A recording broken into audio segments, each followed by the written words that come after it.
Wow, this has been a pretty, busy week, I would say, of a lot of, goofy stuff and a lot of big wrestling news. So before we get to the Smackdown review, we got to talk about a few things. This might take a little bit, so I'm going to at least try to recap this as fast but as efficiently as I can, because we still got to do a whole review here.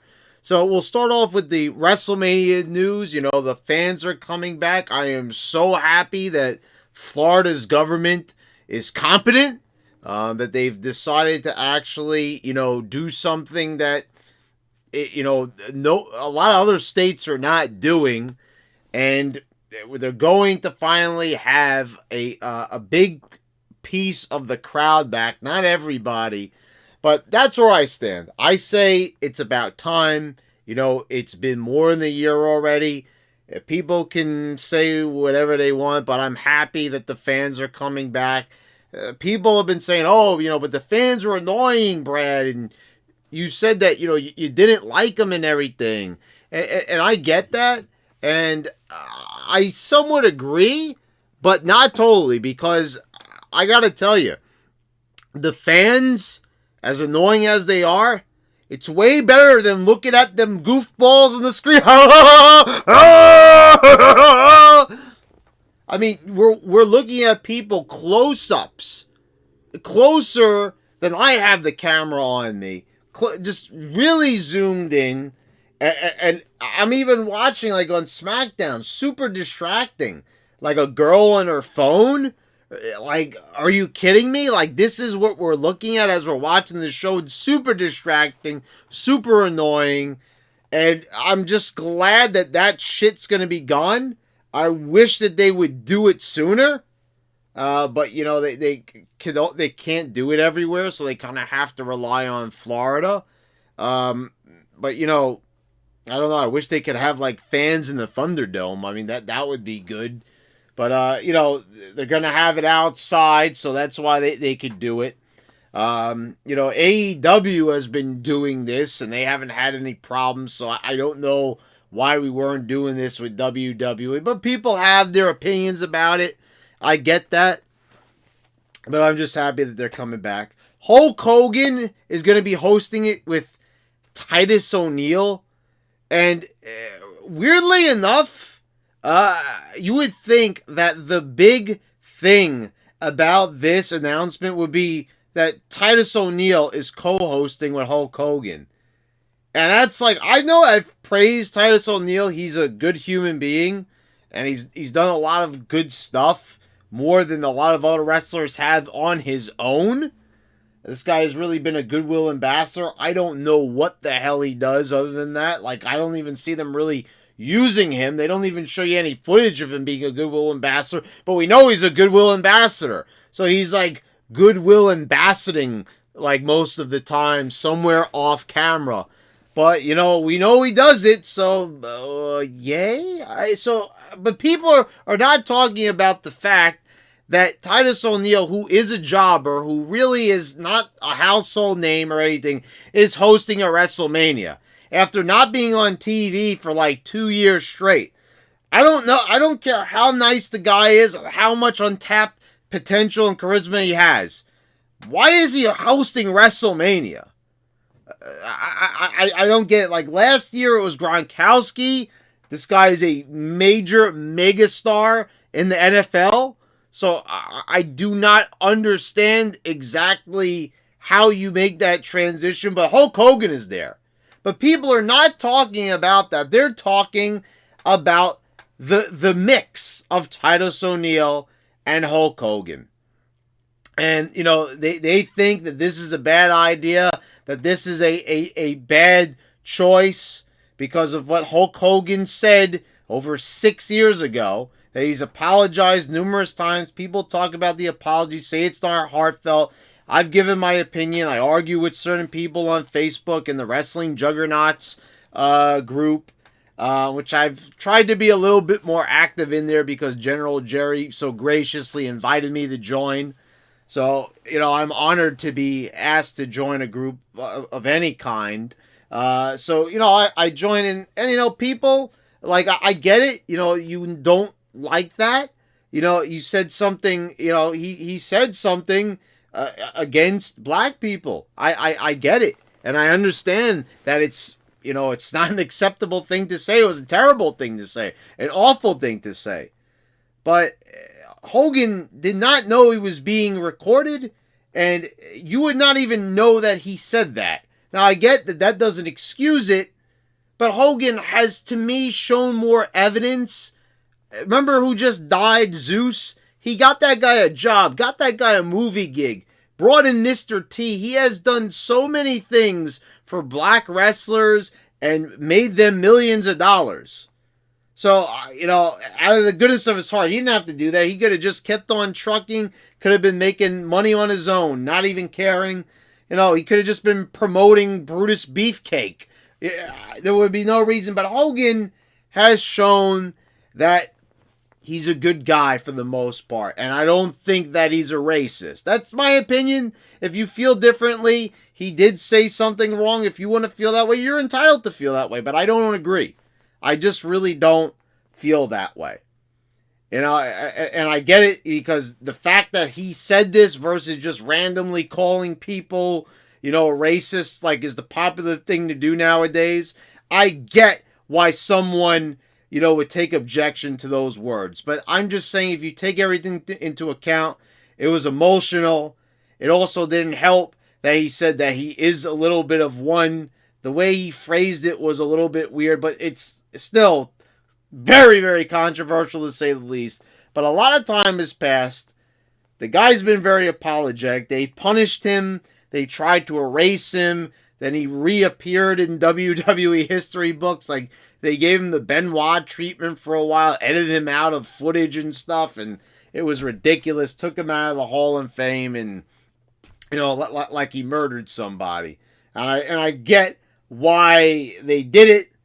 And I get it was, it was really bad PR, but guys, I'm just saying, I don't think Hogan is as bad as you guys say that he is. And, this is a lot of white people say this too. And I get why people are saying it. So I'm just going to say, like, I'm going to level with you. I understand why you're saying it. And I don't agree with it, and that's just the thing. But I don't think it's a bad thing to have him co-host with Titus O'Neil. If anything, that's better, because it shows that if Hogan was really a bad guy, that he would do everything in his power to make sure that Titus O'Neil was not a co-host. And Titus O'Neil should not be a co-host because he doesn't have the celebrity to be a co-host, but he's going to be a co-host anyway. And Hogan is not objecting to it, and he's going to be scared to object to it even so, because God forbid that he does. So I think that is even more proof right there. So, but whatever. Like I said, you're going to have your opinions about it. I have mine. I think pretty much wrestling fans are split on this one down the middle. Half the people are not even going to be watching Mania, so they're not even going to give a fucking shit. So there you go. I'm just saying, look, I like Hogan. I really like him as a wrestler. He's one of my favorites of all time. He's in my top 5. So I might be a little bit biased, but it's not really that. It's just, it was a one-time incident. And if this guy had a history of doing it throughout his career, then I would throw him into the dustbin and call him a racist and say, get him out of here. But that was not the case. It was a one-time thing, and, it was a bad look, but I don't think he's a bad guy, and I don't think he is what people are accusing him of being. But anyway, let's move on a little bit more, because I spent a little bit too much time on that, but I just needed to get it out there. So, I mean, it's a good pick for a host, because, this is a Mania that needs all the help it could get, quite frankly. Bischoff getting inducted into the Hall of Fame. Does he deserve to be there? Yes. Is it shocking? Well, sort of, because here's the thing about this. They just fucking fired Eric Bischoff. They kicked his ass out of there, like, what was it, late 2019 or so? After people were saying Bischoff and Heyman were going to save the WWE. And I came right on here when I was even taking a break from wrestling in mid-2019. And I told you guys, this ain't going to change shit. And sure enough, nothing changed. Big shock there, folks. But anyway, they fired him. Barely even gave him a chance. They had the potential to have this guy, like, just hear me out on this one, guys. They have Adam Pearce be on screen, which he wasn't even on SmackDown. Was he even on SmackDown last week? I totally forget. I don't think that he was. But, oh, you know, he was there, but he wasn't there this week. I'm just remembering that at the end because it was the contract signing. You'll have Sonya Deville and Adam Pearce on the show. But Eric Bischoff, who in my opinion was like the best GM ever, like one of the best authority figures, second only to Mr. McMahon. I mean, Bischoff was an incredible Raw GM. I mean, the guy's got personality. He's funny. He's just got natural heel heat on him. He was fantastic. They could have had that, and yes, it would be, you know, modern day WWE, so it wouldn't be as good, but at least you have someone on there that projects, someone that's recognizable, someone that people like, for the most part. I mean, this guy's made a lot of stupid comments, but Bischoff is Bischoff, and this guy is a natural heat generator. I mean, this guy, just his body of work speaks for itself. They show him in one backstage segment, then that was it. Then they fire him, barely giving him a chance. And now, all of a sudden, hey, come on back, buddy. Come on back for the Hall of Fame. So this is why he didn't shit-talk the WWE. Because he wanted to get into their oh-so-illustrious Hall of Fame. Oh, so great. You know, even Jim Cornette was doing that for a while. You know, now he's laid into the WWE again because the honeymoon is over. You know, but remember when he was invited back to induct the Midnight Express, and he was, you know, they brought him on Table for 3, and Cornette just became like, you know, a joke there for a while. Now he redeemed himself, you know, with his AEW reviews, which I really enjoy hearing. The guy's a total nut job, but I do like Cornette for what he's contributed. And, you know, that guy totally, you know, he sold out there for like a year or so. And Bischoff right here, he's a sellout. Hey, welcome back, Bischoff. We fired your ass, but welcome to the Hall of Fame, buddy. Give me a break. Anyway, okay, let's talk a little bit about, I want to just mention AEW with the death match really quickly here. I know we're going a bit long, but AEW, we've got Thunder Rosa and Britt Baker. And this match, people are saying it's like one of the best matches. And I'm thinking about making a video about it. But this match was ridiculous. And not ridiculous like, oh man, that was ridiculous. No, it was like, that was fucking ridiculous. 1,000 finishers, a Death Valley driver on the ladder. And people, like, enjoy seeing women bleed. I mean, like, guys, like, I got to agree with Vince Russo on this. I'm looking at this like, this is garbage. I'm sorry, like, it's one thing to have a match like this, but, like, you guys enjoy seeing 90-pound girls beat the living fucking shit out of each other?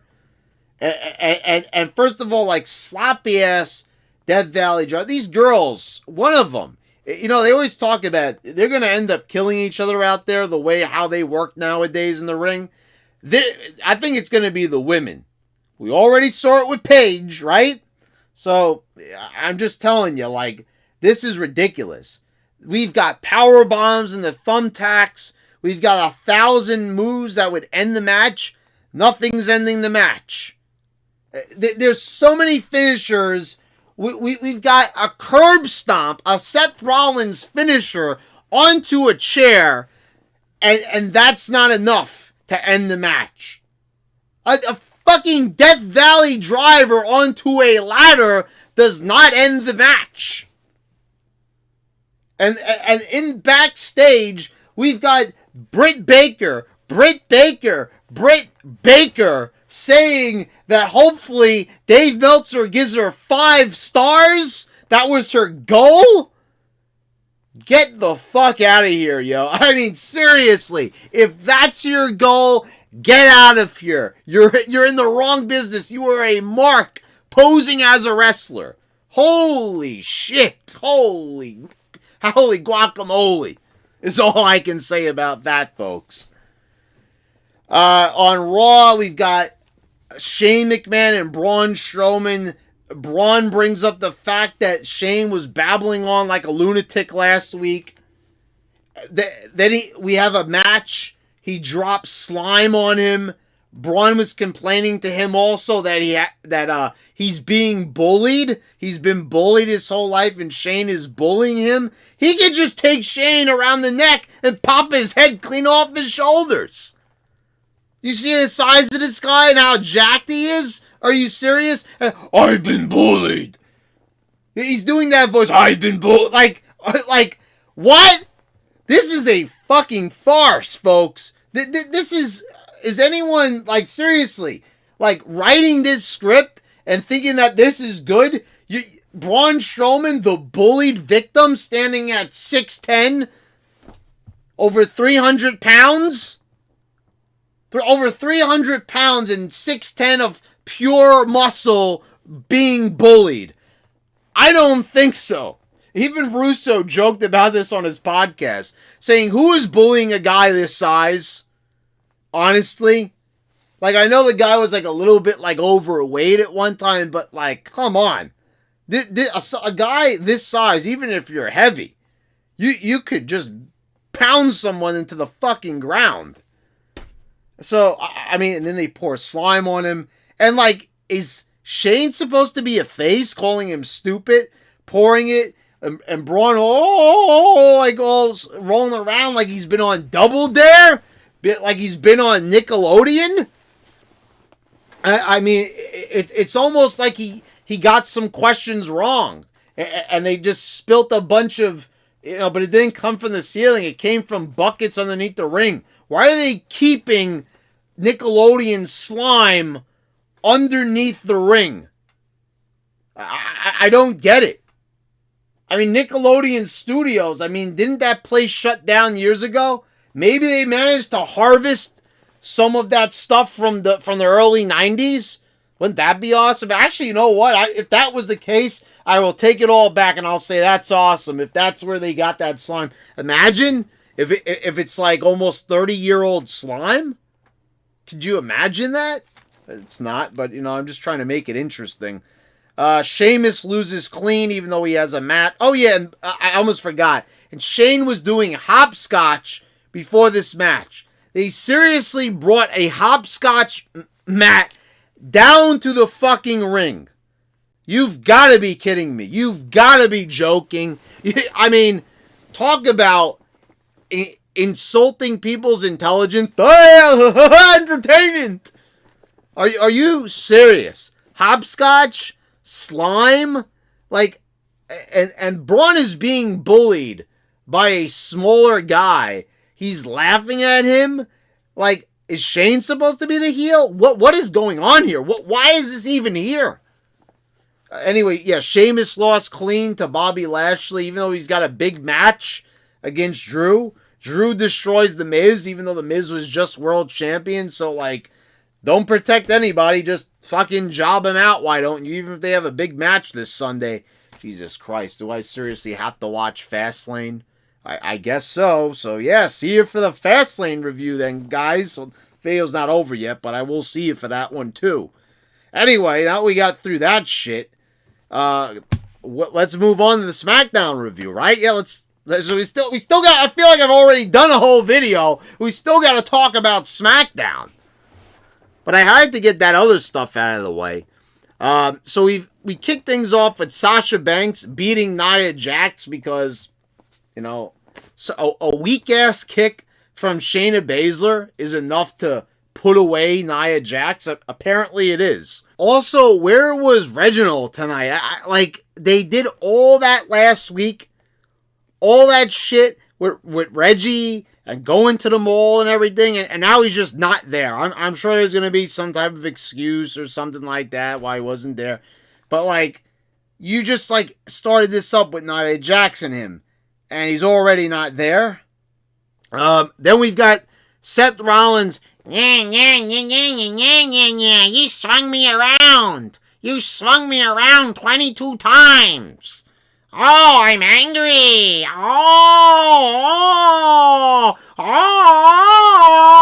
Stop. Holy cannot. My goodness. I mean, people were reminding me in the comments, the cheesesteaks are delicious, guys. You're on fire tonight. Remember those classic lines? I mean, this wasn't as bad.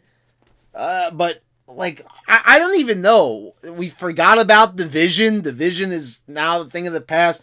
Now it's just about having a boring feud. Cesaro's not even there because apparently the beatdown last week was so brutal, which it didn't even look that brutal, but apparently it was. I guess I'll take their word for it. Oh, it was really brutal, guys. Basic wrestling moves. It was really brutal. So Nakamurphy comes out because here we go again with take 53 for his push. Can we just give up on Nakamurphy? Can we just give up on Cesaro? Can we give up on Rollins? Quite frankly, I'm sick of all of them. Honestly, all three of these guys got to be the most overrated wrestlers of all time. Honestly, all three of them can't talk. All three of them are uninteresting. If I had to say who's the best out of them all, I'll go with Cesaro. But, being better than, Nakamurphy, who people heralded as a god when he came in. This is seriously who people say was, a wrestling god. In Japan. Because he was from Japan, so they just automatically made him one of the best wrestlers of all time. Now, I get it. There's a whole history with him over there in, all Japan. But quite frankly, I mean, at some point, some of the magic would have had to shine through. Even though people say, oh, he was so much better in Japan. Well, isn't that always the story? Quite frankly, it's the same thing in Japan. No storylines, matches with 1,000 different kickouts and everything. And thankfully, WWE has gotten a lot better than AEW when it comes to that. So, AEW has definitely, gone off the rails. I'm just saying, go watch the Thunder Rosa match and you're going to see what I'm talking about. Just an asinine amount of kickouts. So, yeah, you got Nakamurphy hitting the Shinyaska on him. Rey Mysterio and Dominic defeated the Street Profits. So, okay, Street Profits are out of there. Good. Rey Mysterio, Dominic, I already said, good father-son tag team. I'm not on board with the Dominic stuff. The guy's got to work out. Looks like shit. He does. He looks like shit, guys. I'm looking at this guy's arms, and I am telling you, Sami Zayn looks more buff than him. I'm telling you. I mean, honestly.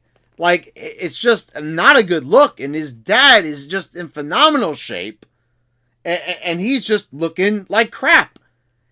Even though his dad, has got 20 years on him, obviously. So I'm saying you would think that maybe, I think he's got even more on him than that. But, just for this 25 years, I don't know.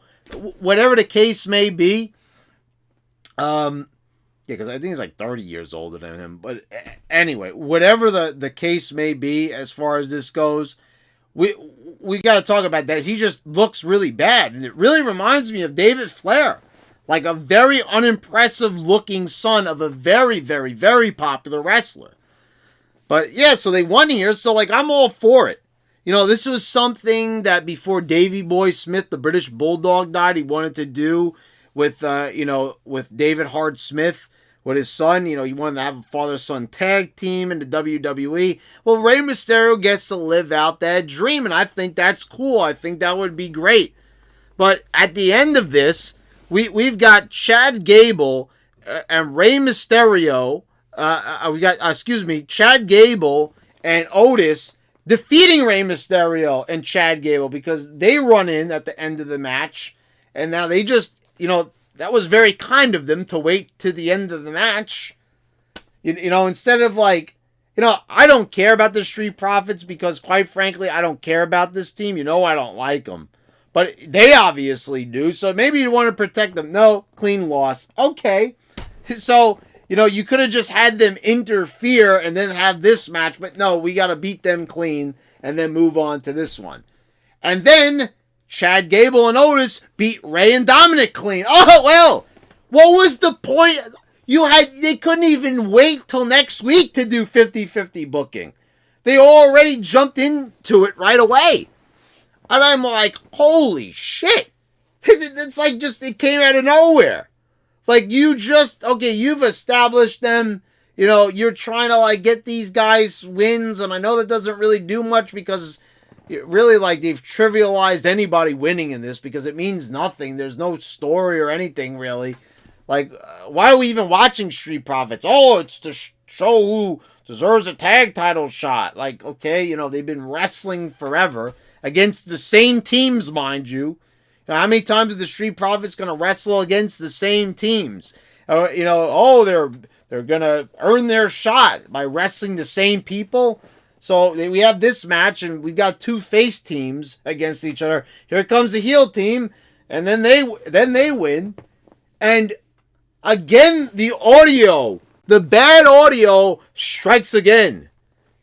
People, if you ever feel, like you're a failure in life, if you ever feel bad about yourself, if you're having a bad day, you know what you have to just think?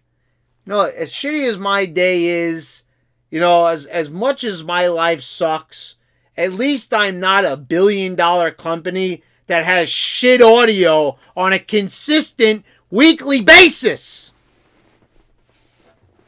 And you may be saying, well, Brad, that's a really obscure comparison. But, the thing is, it's Bobby Roode, Robert Roode, is at ringside. His headset don't work. No one says anything. He's talking into a headset. I see his mouth moving. I don't hear what this guy is saying. Ziggler's babbling on like a lunatic. I really felt like Ziggler was just saying so many things that was just so many of these comments, and I like Ziggler, but I felt like there was nothing they could do out there. They didn't have an extra headset on hand, so Ziggler was talking for both of them pretty much. And I was like, whoa, what, guys, you don't have anyone there. How are you not better prepared for this? I don't understand how things could go so off the rails when you don't have to worry about all this other extra stuff. But somehow, some way, they managed to get it done. Then we've got backstage, we see Sami Zayn and Kevin Owens. And I gotta tell you guys, Sami Zayn, once again, is coming from a guy that used to say that I just hated Zayn. This was the very epitome of what an indie darling was. The guy came out there looking like shit. He wrestled indie style. He did not work out. He did not try to get the athletic body. And I was like, and he was just coming out there looking like a taxi driver, skipping around like a goofball and wrestling endless matches against Kevin Owens.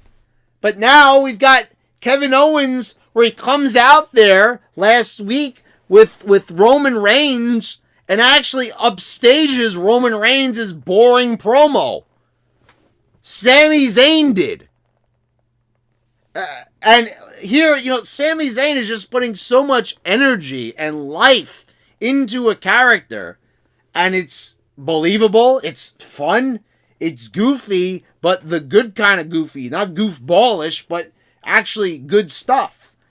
And, Kevin Owens, they're trying to get Kevin Owens in on it. It's not really doing a whole lot. But anyway, Zayn's got some good responses. He's trying to say to Zayn, like, there's a conspiracy. Well, who's they? Who's committing the conspiracy? And Zayn gets upset, and, like, he's trying to tell him to join him.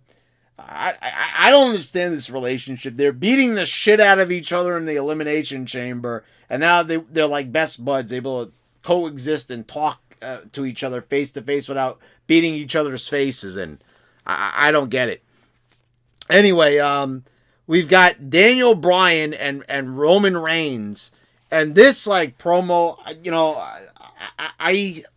don't know, like, Roman is trying to say like Bryan doesn't have a chance. I'm just not connecting with this at all. Like, I've said this now for weeks or months. People praise Reigns, but it's the same thing every week. Every week with Roman Reigns, it's the same thing. And Daniel Bryan, I'm a Daniel Bryan fan, as you know.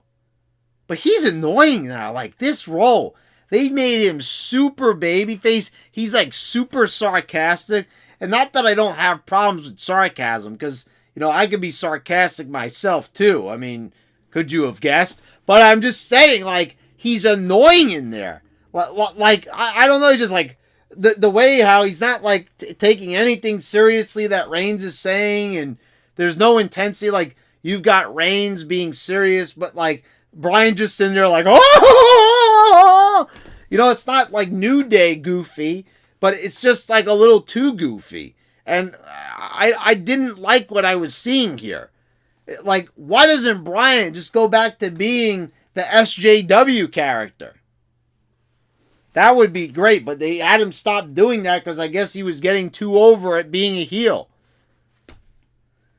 But, not a big fan of this promo at all. It just was so disjointed and felt like where's it going? And it doesn't even feel like there's any type of tone where, I'm not saying wrestling has to be super serious. I'm going to kick your ass. No, it's like you can have a little bit of levity.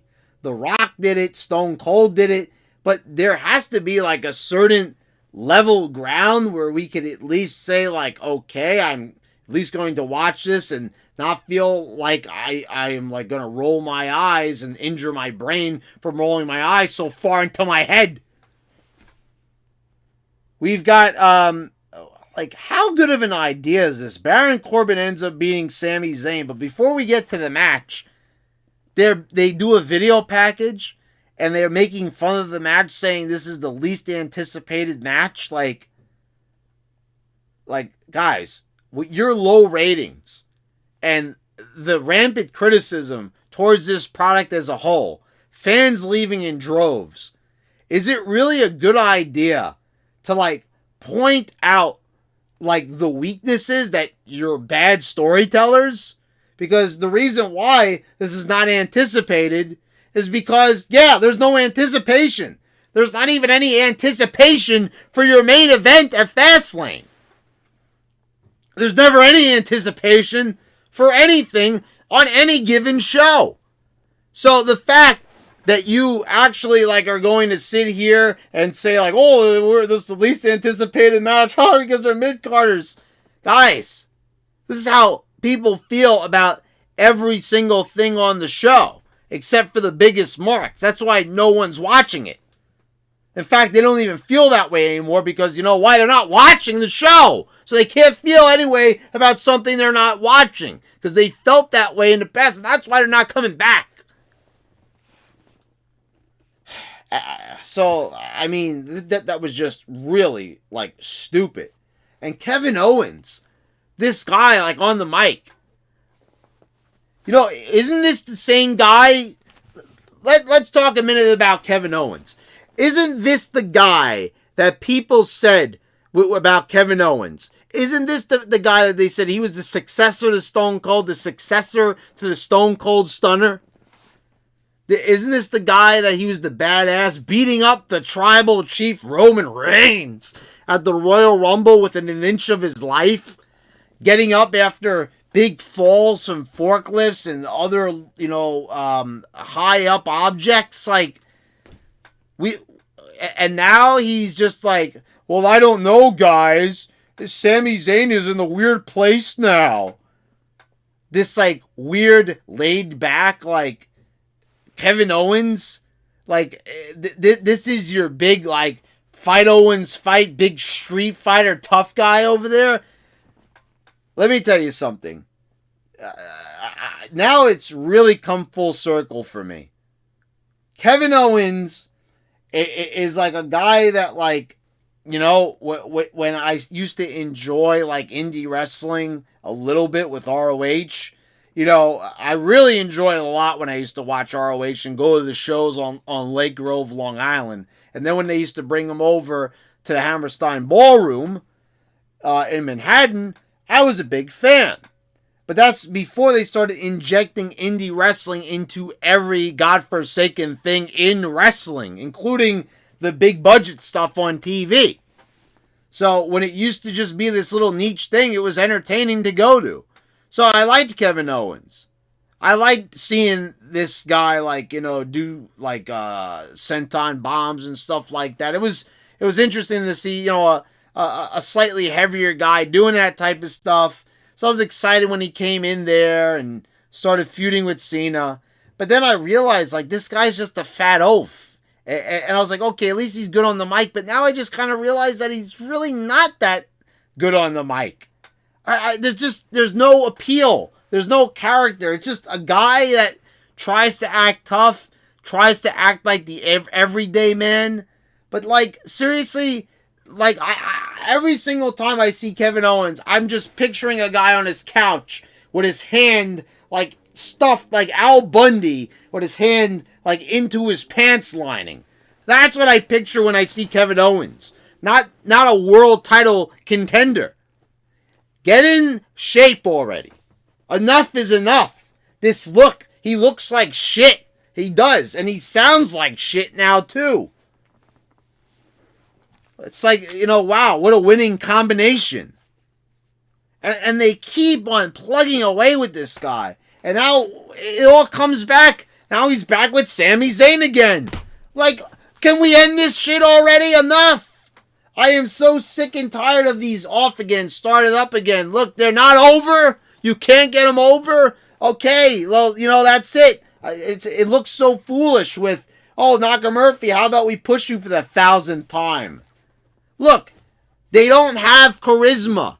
They're not good, okay? They're not going to get over. So that is the simple fact of the matter. They don't look like stars. They're not stars. They're not. Then we've got Big E and Apollo Crews. And, like, Big E, speaking of goofballs, like, you know, again, Big E just here, like, trying to act serious, but he's like he's not doing that. But that's what I'm getting from the promo. He's making weird faces, weird sounds, like trying to act angry, but he's like acting like a fucking cartoon character. And Apollo Crews, that accent is just like very all over the place. And then he then goes on the golf cart. We get to see the baseball part of the Thunderdome, which was nice. I liked seeing extra things like last week, you know, going to the mall with Nia Jax, even though it wasn't the best segment. But, you know, at least we got out of the arena. At least we managed to do that. You know, so it was nice. But, like, why is Big E just destroying his new Nigerian challenger? Isn't this supposed to be the new Apollo Crews, and he's getting his ass beat? And then he's another chicken shit heel. He just runs away from Big E. So I'm like, okay, so like I'm excited to see the match now because Big E just pretty much proved that he could just destroy him right there. We've got Bianca Belair and Shayna Baszler. This ends in a no contest when Tamina and Natalya rushed in. Natalya was looking pretty fine, to say the least. You know, I've always liked Natalya, but sometimes, like, she was, like, kind of made up here in a way, and, like, the outfit, I was like, oh, yeah. Like, she looked really good. I'm just saying, that was one of the highlights for me. But it looks like they're going to have, like, just a like a three-way like tag or something like that. It looks like they're building towards that. Looks like they're probably gonna have some type of match. I don't know what they're planning on doing. I mean, Bianca Belair. Oh, I guess it's gonna be at Fastlane, right? I was gonna say, well, they can't do that at Mania because Belair and Sasha are wrestling, but yeah, they're gonna do that Fastlane to buy some time. So okay, wow, I have to look forward to a 15-minute match of like a three-way tag title thing, I guess. Then in the main event, we get Edge defeating Jey Uso in what was thankfully a good match, and we got to see just what, and Jey Uso, to his credit too, this was a wrestling match here. This was a good match. You had Jey Uso working over the ribs of Edge, and he was selling guys. He was actually selling the body part being worked on, and he was being consistent through the whole thing. And didn't just suddenly forget to stop selling the body part. And we saw that. And even Edge got into working on the shoulder of Jey, and he even sold that. But Edge was selling a little bit better. I mean, he was being consistent. And throughout the night, we were also seeing video packages of Edge and all the moments that he had been through, and which was depressing because you see Edge and Hulk Hogan in a big moment winning the tag titles. The crowd is going crazy. I know they haven't had a crowd in a year, but I'm just saying they are never going to have another crowd go that crazy again. How long has it been since they've had a crowd go that crazy? So in a way, like, they show these classic moments and they're fun to see, but it's like when they do the WrestleMania rewinds. You quickly remember, oh shit, like WrestleMania was so much better than this trash now. And you remember that? You remember when SmackDown was 10 times better because that was SmackDown. That was 19 years ago. And as I always say, like, remember I said this, like, guys, people have their head in the sand talking about Wednesday Night Wars. People were talking about a wrestling boom period. Guys, do you realize that we've never been further away from a wrestling boom period? Do you realize there hasn't been a wrestling boom since 1998? Do you guys realize that? That there has not been a wrestling boom for that long. That there hasn't been a wrestling boom in over 20 years. And you guys are getting excited about a developmental, not even company, but a developmental system that's sometimes treated like a sort of company versus Tony Khan's, markathon over there. I mean, Jesus Christ. I mean, wow. And we're talking about, that's when the ratings were actually going down, when Hogan and Edge, great moments like that, were still happening. I mean, holy shit. I mean, really, guys, like, you gotta wake up and smell the coffee. Wrestling is not going to get better.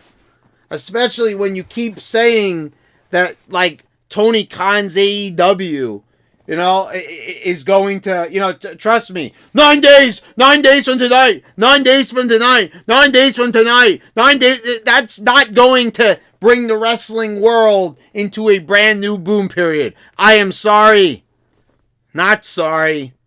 That's really what it is, but I mean, yeah, so Edge is going to be the enforcer of Fastlane. Then we have Roman Reigns coming out, giving the spear to Edge. And, yeah, there you go. Okay. So, yeah, I guess I'll see you for the Fastlane review, guys. If you haven't subscribed, please do so. Click the bell so you get all notifications when I post all my new videos. And I want to thank all my patrons for your continued support. And by the way, guys, what did you think about running through the wrestling news before the SmackDown review? Do you like that? Do you even like when I talk about Raw a little bit, or would you just rather that I just bypass that shit and go right into the SmackDown review? Because I would really like to know. So, if you made it that far into the video and you're listening to this right now, let me know in the comments down below. Maybe I'll put up a poll too to kind of like help that out because, not everybody watches the whole video a lot of the time. So, yeah, let me know, guys. And thank you all for watching, and I'll see you next time.